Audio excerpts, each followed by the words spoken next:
Шілде айының алғашқы жексенбісі домбыра күні. 2018 жылы бастау алған бұл үрдіс биылда республика көлемінде кең ауқымда аталып жатыр.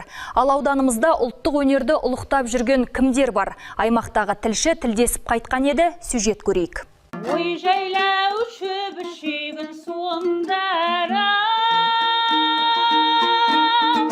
болады қалқы менен ақын сәнің ой жайлау. Бұл домбыра шертіп ән салып отырған жанның есімі Молдан Шалабаева. Ол 30 жылдан астам уақыт бойы мәдениет саласында тер төгіп келеді. Ал Қордай ауданында еңбек етіп жүргеніне 20 жылдан асқан.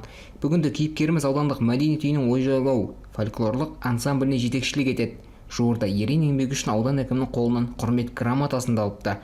Жанна дәстүрлі жақын екенін жеткізген ол баршаны домбыра күнімен құттықтады.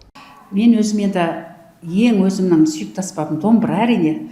Екі шектің бірін қаттай, бірін сәл-сәл кем бұра деп қадыр атамыз жырлағандай, ұлттық құндылықтарымыздың ең жоғарғысы домбыра күні міне кеше ғана тойланып өтті. Құтты болсын барша азаматтарды, осы қазақстандықтарды домбыра күнімен шын жүректен құттықтаймын.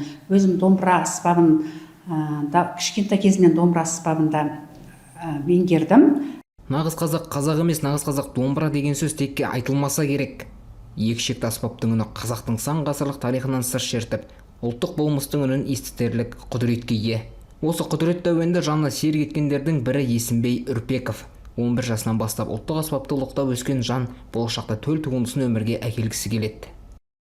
Мен сол шертпе жанрында сол күй жазғым келіп жүр. Ең бірінші өзімнің ата-анам туралы, әкем туралы, анам туралы бір күй жазсам деген ниетім бар. Енді адамға шабыт, мен ойлаймын, жасым қазір бір апта бұрын 30-ға келдік. Адамға шабыт бірден келмейді. Енді қазір 30-ға келіп өзіміз әке атанып, енді өмірдің несіне қадам басып келе жатырмыз ғой. Сол Алла қаласа енді бір болып қалатын шығар деген ойдамын. Домбыра исі қазақ үшін қастерлі мұра, ал Қордайлық Қараша үшін ұлттық аспаптың орны қандай? Сұрап білгенде де жөн көрдік. Ада кейін ұнатам. Жоқ, мен тартып көрмегем, бірақ домбыра дегенде жүрегім елжіреп кетеді. Өзіміздің ұлтымыздың несі ғой?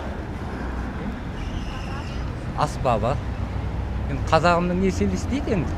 Это национальный инструмент наш казахский. Өте әдемі дауыс шығады. Өте қуаныштымын, что у нас такой инструмент есть.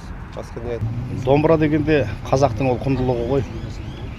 Ол біздің бабаларымыздан қалып келе жатқан қасиетті қара домбыраны қастерлеу ол әр қазақтың парызы деп ойлаймын. Домбыра күні ұлттық аспапқа көрсетілген зор құрмет. Десек те ұлт құндылығын ұлықтау әр шаңырақтан басталатынын ұмытпаған жөн. Нұрбақыт Мұсатилалы, Еркебұлан Болатұлы, Дәулет Акимов, Қордай 24 Ньюс.